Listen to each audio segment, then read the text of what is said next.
¿Es el automóvil arte?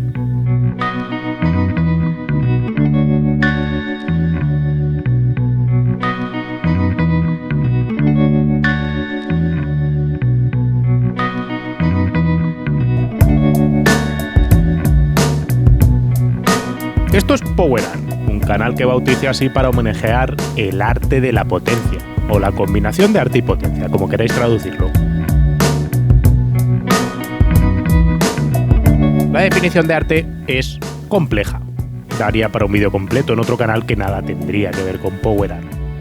Pero tomando una denominación genérica, podemos definir el arte como una actividad o producto con fines estéticos y comunicativos que expresa emociones, ideas o visiones, por ejemplo. No todos los automóviles son, por tanto, arte. El automóvil genérico como tal es una máquina creada por el hombre para dar un servicio de transporte, pero cuando entendemos el automóvil más allá de ese servicio genérico, es cuando se puede empezar a convertir en arte.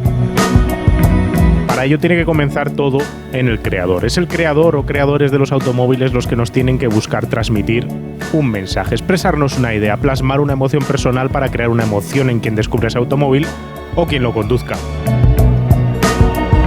Hay una cita de San Francisco de Asís que se lee así, la voy a coger directamente para no liarla. Aquel que trabaja con sus manos es un labrador. Aquel que trabaja con sus manos y su mente es un artesano. Y aquel que trabaja con sus manos, su mente y su corazón, ese es un artista. ¿Y qué hace un artista? Arte. Por tanto, para que un coche sea arte, para que el automóvil pueda ser arte, el creador ha de poner en su creación su corazón. Por eso hay buenos electrodomésticos de transporte que, siendo coches, jamás llegarán a ser entendidos como arte. Porque no hay corazón, no hay emoción, no hay una idea o una visión siendo transmitida, sino un mero producto ofreciendo un mero servicio. En cambio, hay malos electrodomésticos de transporte que, no cumpliendo a la perfección su función como máquina, como obra de ingeniería, sí plasman perfectamente un concepto artístico. Pero escuchemos la opinión de un experto en arte, Manuel Zirauqui, que es uno de los comisarios de esta muestra del Guggenheim Bilbao. Depende de si lo que consideras arte es sinónimo de lo que está expuesto en un museo. En los museos se exponen muchas cosas. En los museos navales se exponen grandes, qué sé yo, aparatos de guerra marina o lo que quieras, ¿no? O militar. Bueno, en los museos de arte se exponen obras de arte. Exponer los automóviles aquí quiere abrir ese debate, quiere poner a todos los y las visitantes en una reflexión transversal sobre qué es el objeto artístico y demás. Si piensas que la obra de arte se caracteriza por su calidad, su excepcionalidad, su escasez, bueno, pues estos automóviles tienen, en algunos casos hay 3, en otros hay 1, ¿no? Qué sé yo, el Bugatti famoso, ¿no? Pues se fabricaron muy pocos, con lo cual su escasez y su excepcionalidad lo autorizarían a estar aquí. No es un registro artístico, no es una disciplina de las artes plásticas o visuales, eso por supuesto. Pero el diálogo está abierto y yo creo que el rol del museo hoy día es crear nuevas preguntas, nuevos espacios de pensamiento y de imaginación. Con lo cual, yo creo que la satisfacción y el entusiasmo por tener aquí toda esta complejidad, incluyendo estos automóviles, es enorme.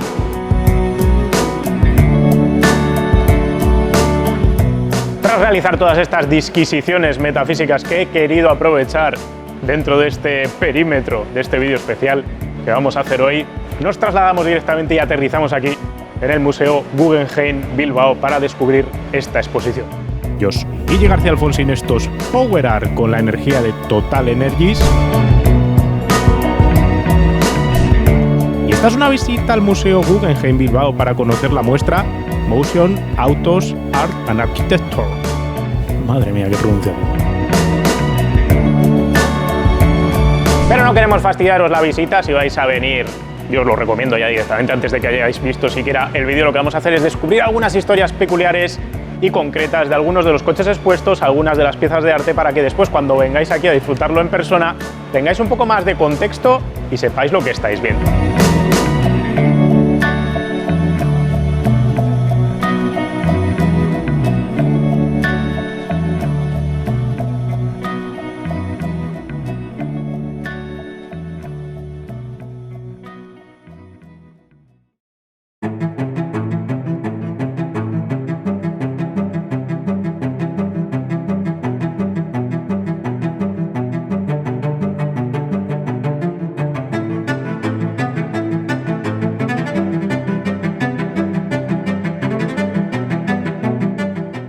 concepto de la exposición está ligado a un concepto amplio de diseño, de cómo la producción, la creatividad humana, la invención, la innovación y también la disrupción y los grandes, esas grandes fracturas que se producen, ¿no?, de repente en el colectivo a través de nuevas visiones, ¿no?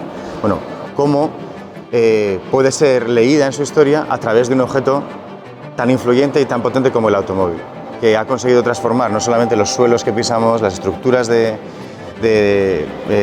coexistencia de la gente, el concepto de ciudad, todo ello ha venido forzado también por el automóvil, ¿no? Esa historia hay que contarla, eso es, bueno, yo creo que es parte de un proyecto cultural gigante. Cuando te das cuenta de que eso también ha marcado visiones artísticas que han transformado el mundo de la arquitectura, el mundo de las artes, pero que los grandes inventores del mundo del automóvil, de la movilidad, estaban muy atentos también a los avances artísticos, bueno, pues te das cuenta de que hay un gran campo ahí de trabajo, de exploración, de sinergia, y yo creo que para una exposición era un gran tema.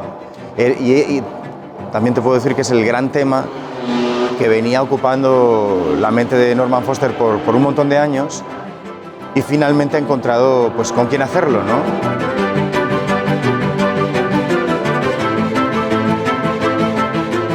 Tal y como nos ha explicado Manuel, la exposición es un viaje, por tanto, desde el incipiente comienzo del automóvil hasta una visión del futuro cercano para conocer, por un lado, las máquinas que han propiciado este progreso automovilístico y cómo, en paralelo, este progreso ha influenciado la arquitectura, los modelos urbanos y el arte. Curiosamente, de los coches mostrados en la exposición, donde hay piezas que son realmente obras de arte a mi juicio, de alguno de mis diseñadores fetiche, también encontramos soluciones puramente funcionales donde el espíritu artístico de fondo tal vez ni siquiera existiese.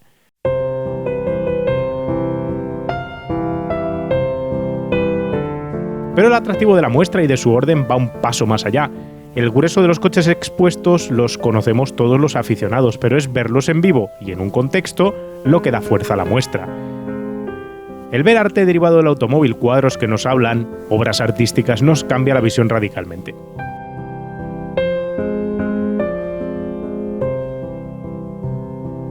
Y todo nos iba a empezar por el principio. El principio de la automoción, por lo menos según esta misma muestra, es el Benz Patent Motorwagen, este aparato de aquí, que es un triciclo con motor de combustión interna. Creado en 1886, en teoría, es el primer automóvil de la historia, aunque yo voy a contradecir aquí al museo, aunque nos han invitado, he venido aquí a fastidiar la historia, porque existen vehículos autopropulsados previos. Os vamos a enseñar uno que vimos en el Museo del Automóvil de Turín.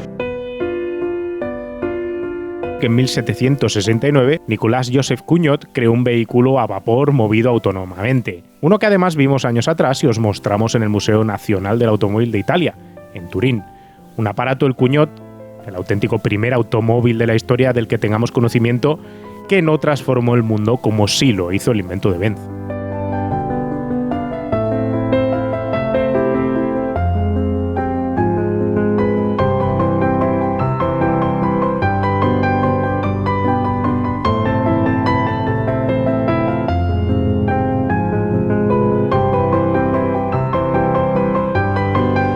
Y es que este pequeñín sentaba las bases de lo que iba a ser el automóvil del futuro, es decir, un vehículo compacto, pequeño, ligero, limpio, con un motor de combustión que ocupaba poco espacio, con una posición de conducción ya sentado mirando hacia adelante. Todos los pequeños elementos que iban a configurar lo que iban a ser los coches que íbamos a ver durante más de un siglo después. Una de las cuestiones clave de este aparato es que ninguna de las cosas que aplicó aquí el señor Carl Benz cuando desarrolló este aparato es que no inventó nada. Realmente el estado de la técnica permitía ya crear motores de combustión de este estilo, ya existía este tipo de carruaje, ya existía la cadena. Lo que hizo él fue conjugar todas esas ideas, todas esas innovaciones en un único producto que al final es el que tuvo éxito comercial.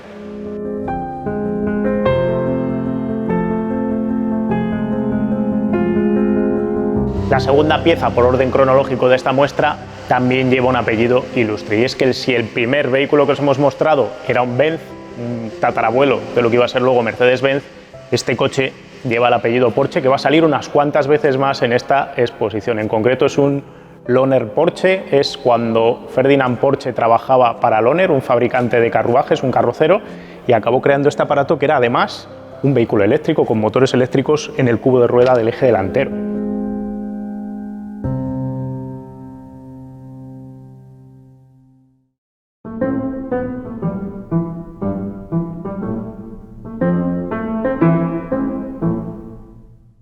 Ferdinand Porsche, el joven austríaco, entró a trabajar en el carrocero Lohner a finales del siglo XIX e ideó esta máquina que ves aquí, un cabriolet biplaza con 2 motores eléctricos, uno por cada rueda delantera, alimentados por baterías de plomo. En aquella época no estaba nada clara la tecnología que acabaría imponiéndose en el mundo del automóvil, por lo que convivían las propulsiones a vapor, las de combustión interna y las mecánicas eléctricas. Una de las curiosidades de este aparato es que se presentó en 1900, pero aunque tuvo éxito y la gente le parecía interesante, realmente a nivel de comercialización no resultó con tanto alcance. ¿Qué ocurrió? Que un inglés, al ver este vehículo, dijo: me interesa, pero no me interesa por el tema de la autonomía, se me queda escaso.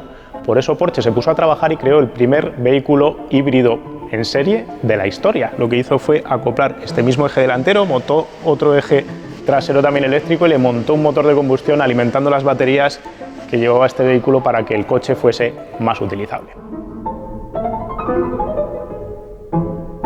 La exposición nos transporta ahora a cómo el automóvil en sus 2 primeras décadas de existencia cambió el panorama de las ciudades y cómo influyó en los artistas impactados ante la llegada de semejante cambio salvaje a la manera de movernos. Nos habla la exposición de cómo el coche era un objeto de lujo para ricos.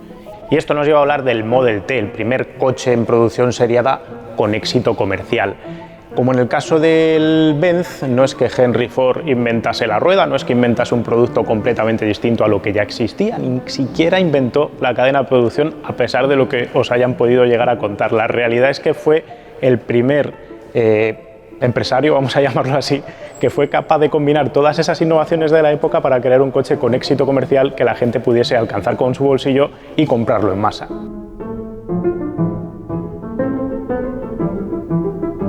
Como tantos otros pioneros, el Model T fue el resultado del primer producto en juntar el estado de la técnica del momento en una única máquina. No es que fuese innovador por estar fabricado en serie, al uso. La producción seriada no la inventó Henry Ford. Fue Ransom Eli Olds, el creador de Oldsmobile, el primero en fabricar en cadena un coche de bajo costo una década antes que Ford. De hecho, la idea de Olds tampoco era suya, aunque sí que fue el primer fabricante de coches en utilizarla en 1901, pero es que la producción en cadena viene desde finales del siglo XVIII. Tampoco fue Henry Ford el que inventó el automóvil, lo habéis visto. Lo que hizo fue alinear estas innovaciones, ponerlas al precio justo y sacarlas adelante en un producto comercial. De no ser por el éxito de este vehículo, muchas de las cosas que vimos después no hubieran sucedido tan rápido, porque el resto de fabricantes quería copiar a Ford, pero no es que quisiese copiar el Ford o el modelo de producción de Ford, lo que querían copiar era el éxito comercial de Ford.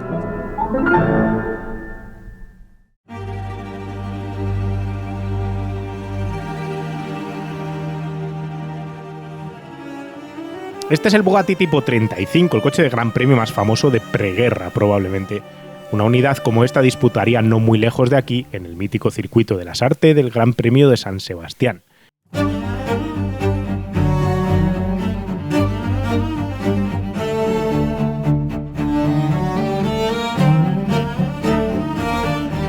Curiosamente hemos intentado varias veces grabar un documental de dicho circuito, pero por motivos que no vienen al caso, incluyendo que una de las secciones del circuito ahora se recorre en sentido contrario, todavía no hemos podido crear este documental. Del tipo 35, que decir, tuvo 5 variantes y 3 derivados adicionales, empleaba un diminuto 8 cilindros en línea de solo 2 litros de cilindrada y contaba con 90 caballos impulsando su eje trasero.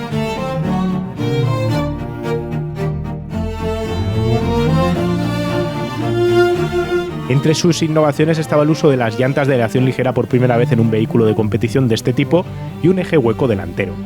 Las suspensiones eran por ballestas en ambos ejes.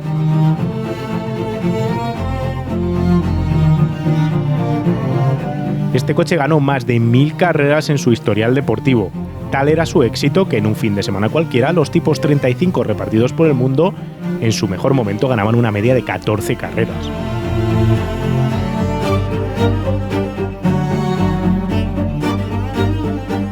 Para poneros cifras, para que tengáis una idea de cuánto cuesta un aparatillo de estos, cuando cambian de mano en subastas suelen rondar los 3 millones de euros. Ahí es nada. Pero como son unidades, hay bastantes unidades, además bastante cerca de nosotros, voy a decir, con un poquito de suerte acabaremos probando uno de estos en Póvola.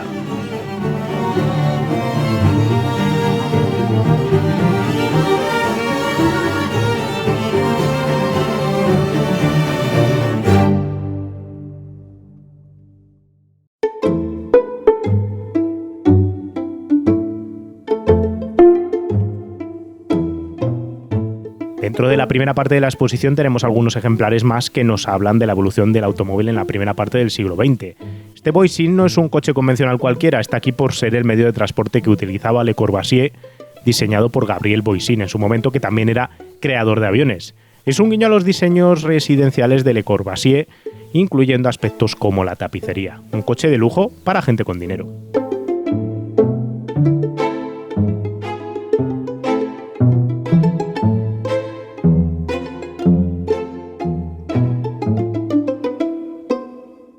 Otro de los coches relevantes de esta parte de la muestra, de antes de la Segunda Guerra Mundial, es el Chrysler Airflow. El Chrysler Airflow tiene varias cuestiones curiosas para sí, porque es un coche innovador para la época, entre otras cosas porque, si os fijáis, ya tiene la forma de los coches de posguerra, porque ya tiene las aletas integradas dentro del propio cuerpo de carrocería, pasa a ser una carrocería aerodinámica en vez de tan brutota, tan de dos cuerpos separados como se tenía hasta entonces. No solo eso, a los ocupantes directamente los asientos se bajan y se meten dentro del chasis en lugar de encima del chasis, y eso hace que el centro de gravedad baje, que el coche sea más cómodo, que sea más confortable, que se comporte mejor. Todo eso son pequeñas innovaciones que luego acabaremos viendo en vehículos de producción al otro lado de la Segunda Guerra Mundial.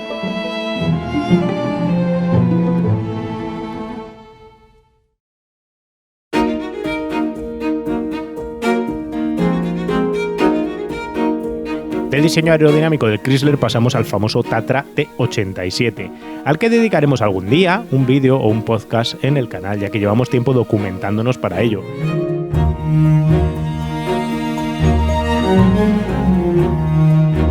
El Tatra fue el primer gran proyecto aerodinámico europeo, presentado en 1936, cerrando con esto la sección de la muestra de los coches previos a la Segunda Guerra Mundial, aunque bien es cierto que esta unidad es posterior, es del 48.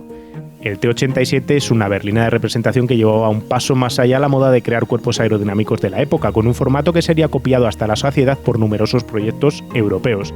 El más famoso de ellos, el del Volkswagen Beetle de Ferdinand Porsche.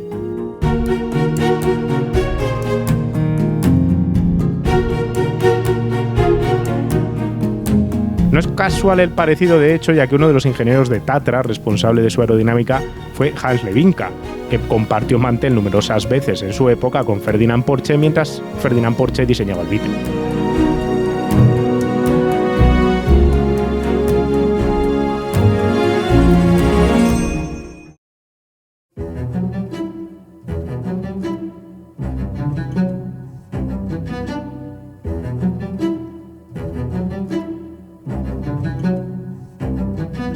Si hace un momento os decía que íbamos a saltar al otro lado de la Segunda Guerra Mundial para enseñaros cómo se popularizó el automóvil, cómo se convirtió en un coche de masas, antes de eso tenemos un breve interludio en una sala que se llama Esculturas, con un nombre muy adecuado porque lo que tenemos aquí son auténticas piezas que son arte rodante. Arte que, a mi juicio, siempre tiene que estar en la carretera funcionando, porque aunque esto sea un Bugatti tipo 57 Atlantic, uno de los 3 que quedan en el mundo, es el típico coche que daría pena pensar que no va a volver a encenderse y a recorrer kilómetros por la carretera, por más que valga más de 100 millones de euros.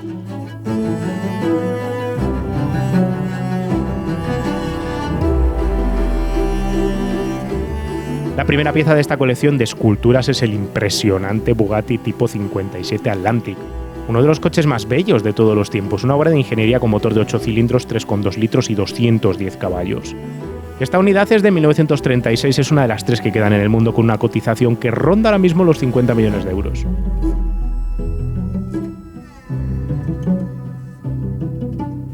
Todo en él es escultórico, fluido e impresionante. Arranca el coche con un larguísimo capó curvo generado a partir de la calandra de herradura invertida típica de Bugatti, mientras que a sus lados fluyen las aletas, dando alojamiento a los proyectores.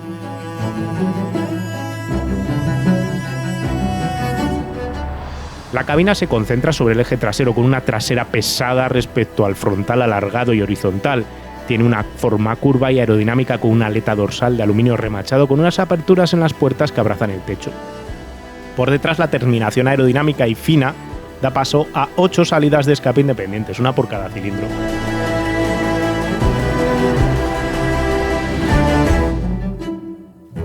El habitáculo tiene una clara inspiración aeronáutica para configurar uno de los coches más icónicos de todos los tiempos.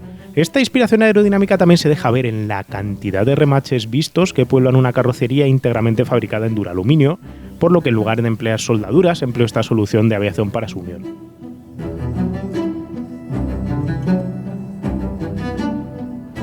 Una historia curiosa de este coche es que se fabricaron 4 unidades originalmente, pero en 1940, en medio de la Segunda Guerra Mundial, una de las 4 unidades se estaba llevando concretamente en viaje en tren desde la factoría hasta Burdeos. Y en ese momento, por una serie de problemas relacionados obviamente con la guerra, el tren no llega a su destino y desaparece.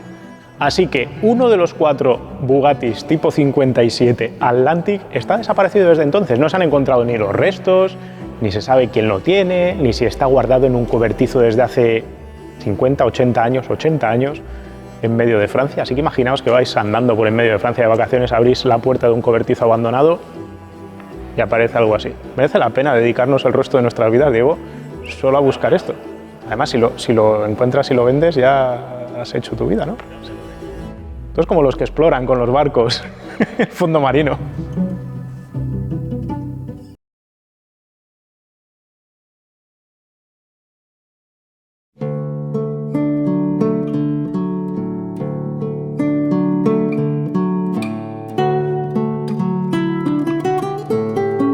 Pero si hay un producto patrio fabricado en España, diseñado en España, del que sentirse orgulloso, voy a poner ahí unas pequeñas comillas, es el Pegaso, el Z102, un proyecto que a nivel de ingeniería enamora, a nivel de creatividad, de posicionamiento en el mercado respecto a los coches que se vendían en aquel momento, hacen a uno sentirse orgulloso de lo que hacían los ingenieros españoles. Pero al mismo tiempo, si te separas un poco y aplicas la lógica y la ética, empiezas a pensar que igual la idea de Pegaso no tenía tanto sentido, porque este coche se financió con dinero público.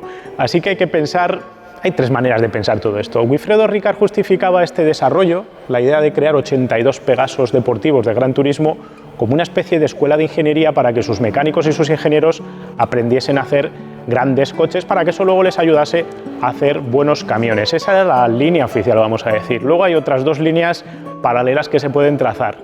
Wilfredo Ricard siempre había querido hacer vehículos de Gran Turismo, venía de haber discutido en Alfa Romeo con Ferrari, con Enzo Ferrari, y quería hacer su réplica al Jaguar, su réplica al Ferrari, su réplica a Alfa Romeo, y lo hizo con dinero público. Fue un pasatiempo personal. Esa es una visión. La otra visión es que se subvencionó este tipo de proyectos como herramienta propagandística para el régimen de Franco, que en aquel momento le molaba tener este tipo de coches y llevarlo a exposiciones mundiales, como es el caso de este aparato que se presentó en el Salón de Nueva York de 1953, con la idea de demostrar que España, siendo autárquica y haciendo las cosas a su manera, era una potencia mundial. Tal vez la respuesta sea que los Z102 fuesen las 3 cosas a la vez: escuela técnica, pasatiempo de Ricard y herramienta de promoción franquista. A mí siempre me ha emocionado y hecho dar muchas vueltas de cabeza este logro patrio, para bien y para mal. Para bien por su excelencia técnica en ingeniería, su demostración de capacidades y genialidad, aun con falta de herramienta en una España pobre.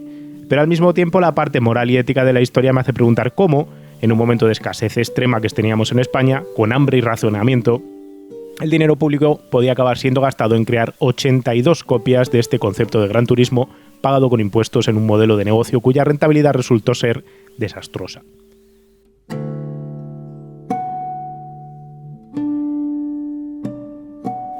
Por más que a uno le guste el producto resultante, y a mí me gusta como al que más, su carga ética no puede ser obviada para analizarlo en su contexto real. Sea como fuere, si nos olvidamos de ese contexto histórico y solo contemplamos esta obra de la ingeniería, uno queda enamorado, anonadado, especialmente pensando que este coche fue uno de los pocos Pegasos que ha destacado sin ser diseñado ni por Sozik, el carrocero francés, ni por Touring en Italia. Este coche directamente fue diseñado por Enasa en Barcelona.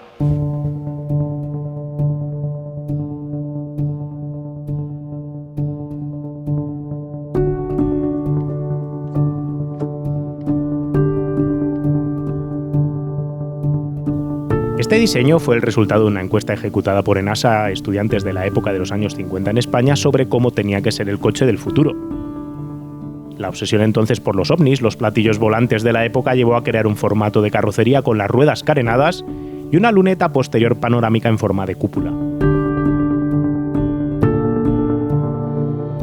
La propia carrocería se creaba con las técnicas superliviera de Turing, con un entramado tubular fino sobre el que se soldaban finas planchas de metal. Por debajo de la misma la obra de ingeniería de Ricard, un Gran Turismo biplaza con motor central delantero de 8 cilindros con doble árbol de levas en cabeza por bancada, siendo un V8 a 90 grados, todo en aleación ligera, con 2,8 litros de cilindrada, asociado a una caja manual de 4 relaciones a continuación con un puente de dión trasero y un diferencial autoblocante.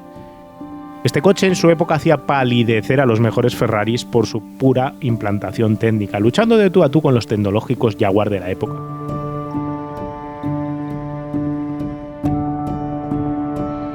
El coche se creó como un show car, solo existe una unidad de esta berlineta Z102 panorámica de NASA y se creó, como os he dicho hace un ratito, para presentarlo en el Salón de Nueva York de 1953. Aprovechando eso, hubo una serie de periodistas que lo probaron, esta unidad exacta, vieron de lo que era capaz de crear Pegaso y pudieron tener ese primer toque con la realidad de los deportivos españoles. Pero el que quedó enamorado y anonadado por el coche fue el dictador Rafael Trujillo, que se lo compró y lo guardó dentro de su nave de coches, realmente no lo utilizaba prácticamente para nada, y lo matriculó como benefactor de la patria número 1, y eso es lo que ponía en la matrícula.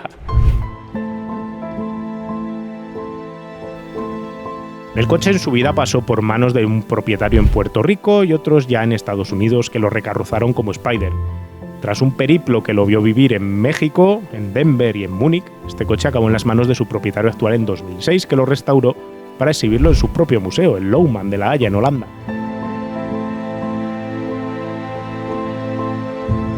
La última pieza escultórica de esta parte de la colección la vamos a pasar más rápido, no porque sea menos relevante, sino porque he gastado un montón de tiempo en mi querido Pegaso.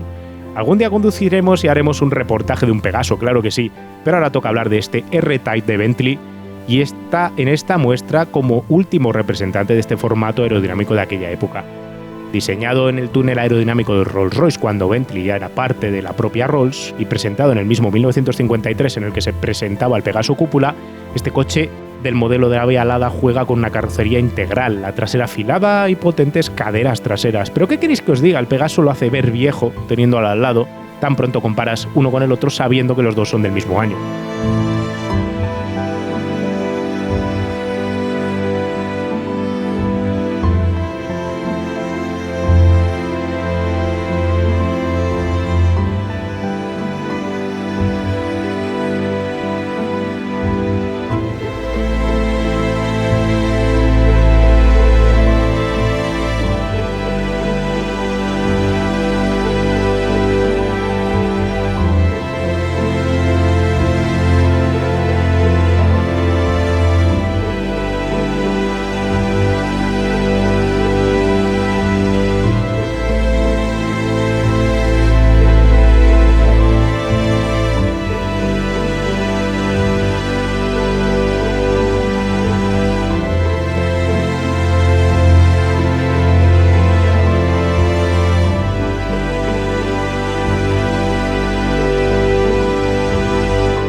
La siguiente sala nos lleva a la popularización del automóvil. El automóvil deja de ser un objeto de lujo para unos pocos, un objeto de divertimento, un objeto de placer, para convertirse en un electrodoméstico de transporte. Tal vez lo contrario a lo que queremos transmitir en Power Art del arte, ¿no? El arte de la potencia también, como tiene esa carga de arte, igual ya no tiene tanto de electrodoméstico. Realmente, os lo decía antes al principio de este vídeo, el arte tiene siempre algo que ver con que el creador del producto le haya puesto alma, nos quiera contar una idea, independientemente de que el volumen de unidades que se acaben vendiendo. Y muchos de los coches que vamos a descubrir en esta sala, que son los coches que movilizaron a la Europa de posguerra y a la América de posguerra, tienen esa ese contexto de tener detrás una historia, una pasión de los creadores, que sí los califican de esa manera como parte del arte.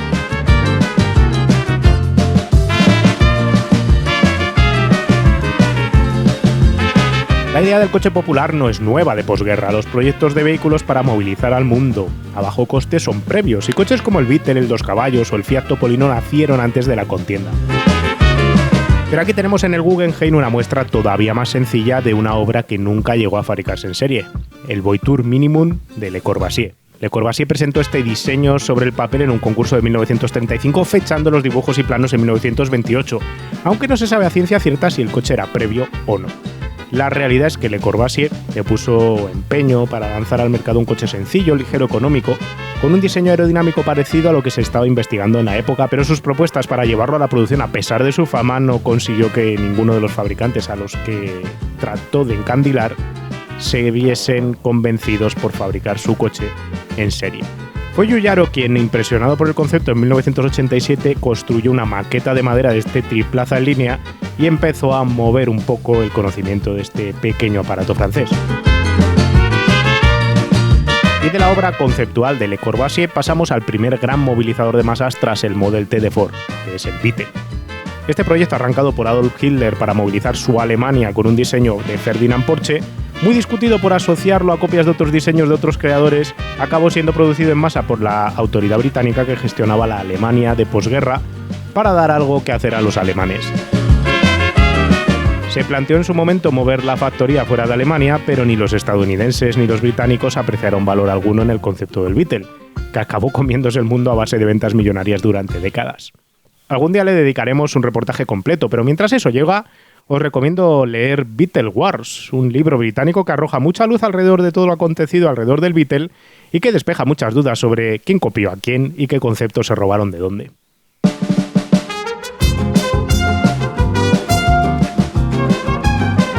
En esta selección de modelos que popularizaron el automóvil no podía faltar otra pieza relevante, como el 2 caballos mostrado aquí en su versión Sahara de 2 motores, o el Fiat Nuova 500, muchas veces sobreestimado, ya que fue el Fiat 600, el auténtico movilizador de Italia y en parte también de España. Otros coches importantes dentro de esta parte de la muestra son coches como el Mini o el BMW 600, derivado del Isetta, o el Renault 4, que también tiene su presencia, y una pieza conocida como Minissima, que no fue otra cosa que el trabajo de la British Motor Leyland para tratar de buscar un reemplazo urbanita del Mini original con un concepto que anticipaba bastante bien lo que acabaría siendo el Smart Fortwo. Pero si el Smart Fortwo acabó siendo un desastre en cuanto a rentabilidad, no parece que la British Motor Leyland hubiera podido tener mucha más suerte con este aparato. Y es que no siempre a nivel de planificación urbana y movilidad urbana tiene sentido eso de que moverse con coches pequeños, con pequeños utensilios de transporte biplaza, acabe enganchando al público y haciéndoles comprar esos vehículos. Por eso acabas viendo enormes subs moviéndose por el centro urbano en lugar de pequeños Smarts. Si me parase a detallaros cada explicación de cada uno de los coches que componen esta exposición, duraría el vídeo horas, pero ese no es el objetivo, así que vamos a pasar de los coches populares a otra sección que se llama deportivos, que nos vamos ahora a centrar en ver algunas de las esculturas rodantes. Hemos visto antes los escultóricos de preguerra, pues ahora nos vamos a los de posguerra, los de inmediatamente después de la Segunda Guerra Mundial, con algunas de las piezas más cotizadas de la historia de la automoción.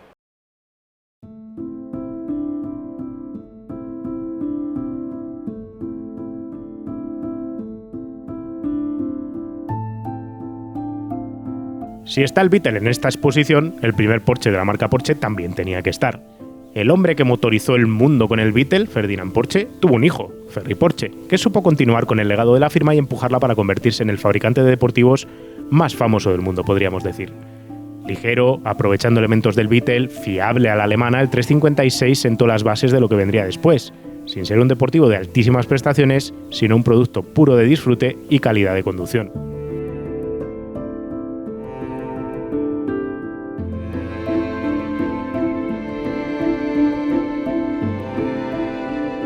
Si ver un 356 Pre-A puede entrar dentro de tus planes cuando vas a un Cars and Coffee, a un evento de automoción, ver un 300 SL ya no es una cosa tan habitual. Estamos al lado de uno de los coches que mejor representan el espíritu de power art, de esa mezcla entre arte y potencia.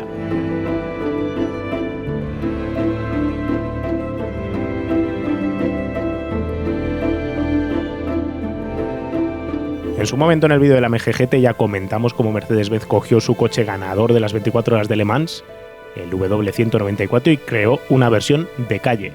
Creado con un chasis tubular de largueros en forma de celosía muy elevados, las puertas en apertura de aleas de gaviota servían para que pudieses entrar dentro del coche, de otra manera no lo podrías haber hecho. Un coche con un inusitado éxito comercial, que hoy es recordado como una de las piezas más relevantes de la historia de la automoción, referenciada en incontables ocasiones por la propia Mercedes-Benz.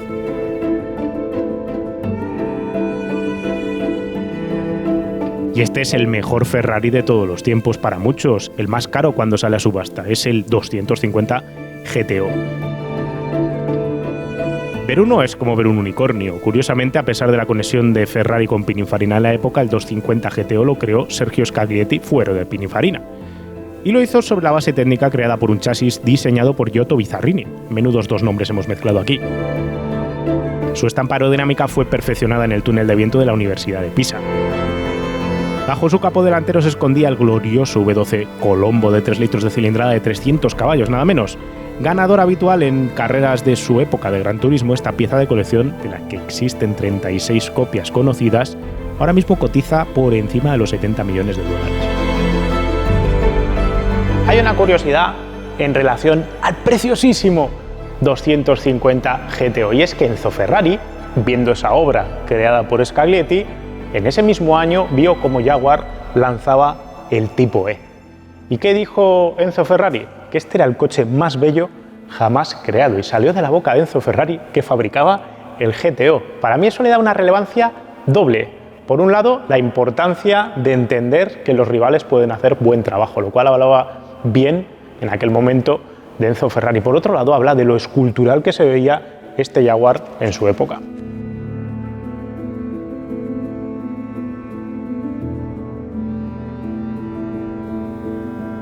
Una unidad de esta joya temporal británica pasará próximamente por Power Art para ser probada a fondo, pero conviene ser disfrutada como arte sobre ruedas. Un coche del que se fabricaron casi 80.000 ejemplares en 14 años de producción, con motores de 6 cilindros en línea en las primeras unidades y luego un pesadísimo V12 al final de su vida comercial.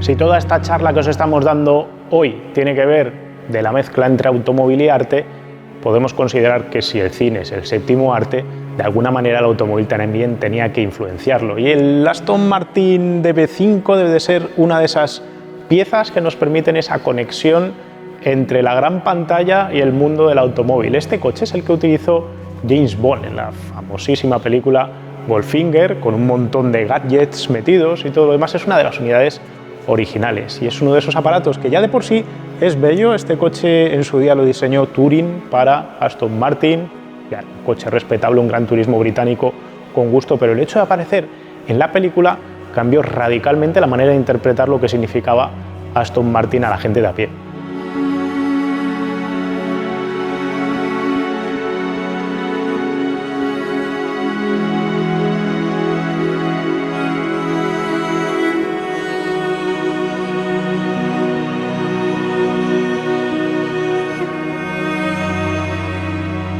Nos quedan 2 salas solo por ver en este maravilloso museo.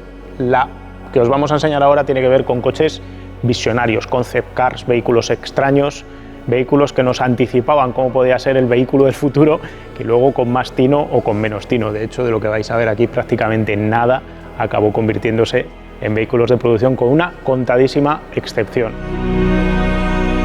Aquí podemos encontrar una berlineta Alfa Romeo BAT 7, una de las unidades creadas por estudios aerodinámicos de la firma de la mano de Bertone, firmadas a nivel de diseño, firma a firma, menuda combinación de palabras estoy utilizando aquí, por el gran Franco Scaglioni. Un coche espectacular en todos los sentidos que no deja indiferente a nadie.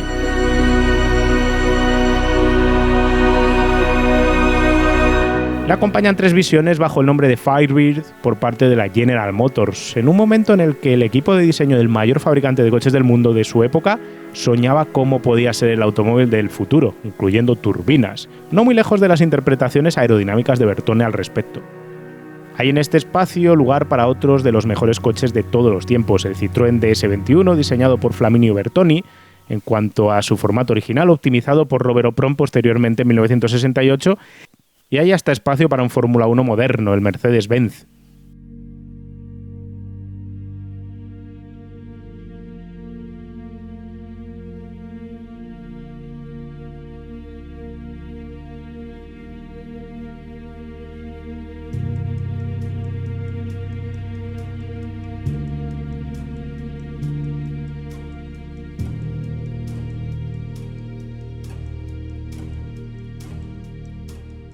Y es que si me tengo que quedar con un solo coche de esta sala, no voy a decir de toda la exposición, de esta sala, es el Stratos de Marcello Gandini. Sí que es cierto que este coche se transformó en el coche de rallies más bello de toda la historia, uno de los coches más bonitos que puedes conducir, que es el Lancia Stratos de producción, pero la versión conceptual me parece que es mucho más estratosférica, de ahí viene el nombre. De hecho, este coche, cuando lo diseñó Marcello Gandini con este diseño en cuña de los años 70, anticipando por dónde iban a ir los tiros a nivel de diseño justo para las 2 décadas siguientes, cuando lo vio Bertone, dijo: este coche es como un meteoro que viene del espacio exterior a impactar contra la Tierra. De ahí viene el nombre de Stratos, de estratosférico, de lo extraño que era. Si os fijáis, tiene una especie de carlinga que se abre, luego se retira el volante para entrar por la parte delantera al coche, es bajísimo.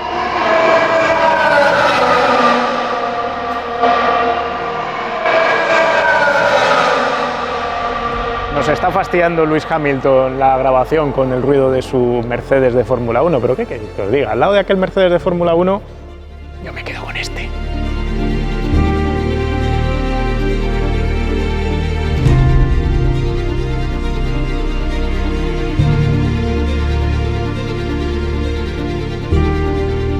Acompañan a estas piezas el ingenioso Dimaxion, una visión totalmente divergente del automóvil del futuro.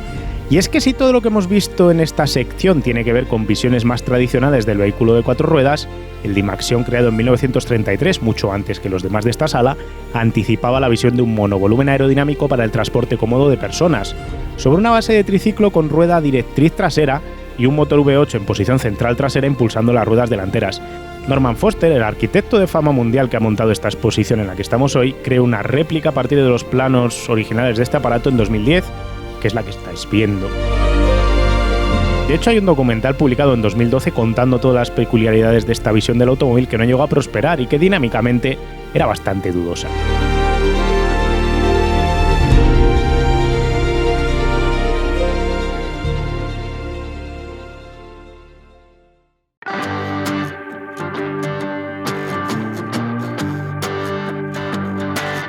Para cerrar la exposición nos queda visitar la última sala, que es la de los vehículos americanos. Si hay un país donde el automóvil le ha dado forma tanto a su cultura como a la forma de las ciudades, ese es Estados Unidos, porque se encadenaron una serie de condicionantes que hicieron que se abrazase especialmente este invento de 4 ruedas con motor. Para empezar, después de la Segunda Guerra Mundial, los jóvenes tenían dinero, venían del frente, tenían dinero para gastarse, estaban en aquella época en la que podían comprarse vehículos y eso cambiaba la manera de entender en qué invertir el dinero cuando volvías a casa. Por otro lado, la influencia gubernamental, porque en el Estado de Estados Unidos, en el gobierno federal, acabó como responsable de transportes un exdirectivo de General Motors que volvería después de su trabajo para el Estado a trabajar en General Motors, y este impulsó la creación de la red interestatal de carreteras. Eso hizo que hubiese mucho más transporte por carretera y apenas había transporte público, no había trenes, no se potenció tampoco el tema del autobús, y eso todo combinado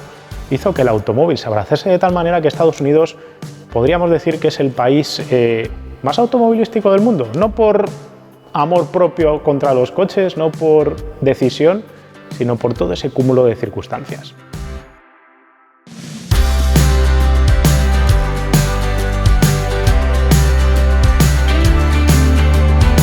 En la muestra se congregan piezas de relevancia americana.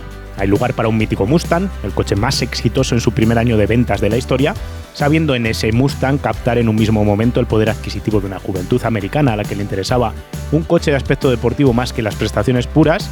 Le acompaña el Willys original, el antecesor del Jeep, que tanto servicio dio en la Segunda Guerra Mundial a las tropas americanas antes de convertirse en un objeto de movilidad en su país de origen, y también hay espacio para un suntuoso Cadillac El Dorado Biarritz como máximo muestrario de la opulencia de la era de los yates de carretera y las colas. Hay también lugar para un precioso Ford Pearson Coupé, que es un muestrario de la cultura del hot rodding, en la que los militares jóvenes que volvían de la Segunda Guerra Mundial en Estados Unidos gastaban su dinero para comprar viejos coches como este Ford del 34 y convertirlo en increíbles máquinas de competición que marcarían una tendencia en toda una generación que los disfrutó.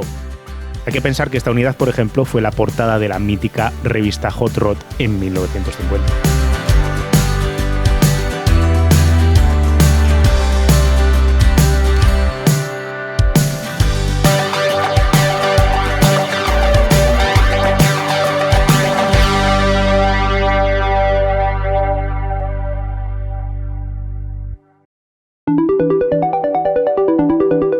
No sería esta una visita completa si no pasásemos por la parte del futuro del automóvil. En esta sala, lo que ha hecho el equipo del Guggenheim es proponer a estudiantes ofrecer una visión de la movilidad, no tanto del automóvil, sino de cómo se va a desplazar el ser humano en el futuro.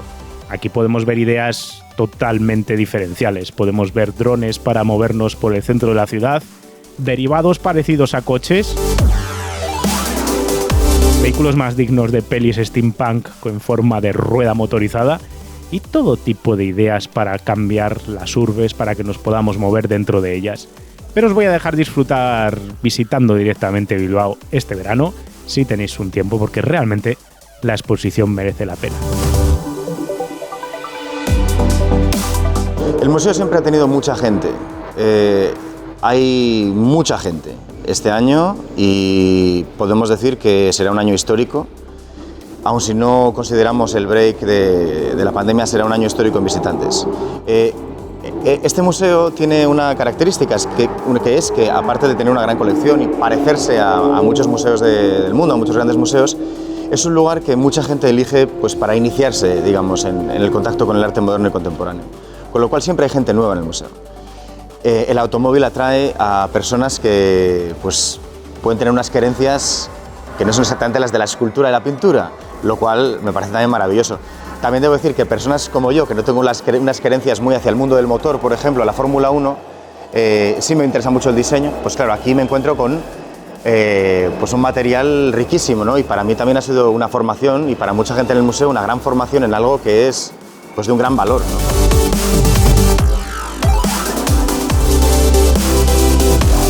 Y con esto damos por finalizada nuestra microvisita a esta exposición del Guggenheim Bilbao. No me queda otra que recomendaros visitarla. Nos hemos dejado muchas cosas sin grabar, muchos detalles sin contar, pero realmente lo importante es que si venís vais a ver en 3 dimensiones, en presencia, vais a sentir físicamente muchas de estas piezas que una vez en la vida vais a poder ver en un mismo sitio al mismo tiempo. Es una rareza, una oportunidad única que tenemos, por eso yo personalmente os recomiendo que os deis un paseo y veáis además también esa confluencia con el arte, porque los cuadros, el arte quedan un poco empañados por ser mucho más pequeños que los coches y pueden pasar desapercibidos, pero os recomiendo que vayáis cosiendo cómo influyen los coches al arte, cómo el arte influye a los coches y cómo influye también al desarrollo urbanístico, que es un poco la esencia de esta exposición.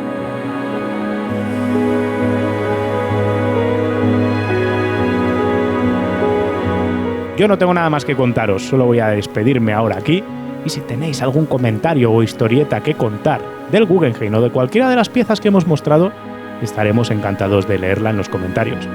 Espero que os haya gustado el vídeo, si ha sido así dejadnos un me gusta, un like, que siempre ayuda. Nos vemos pronto con otro vídeo de otro coche.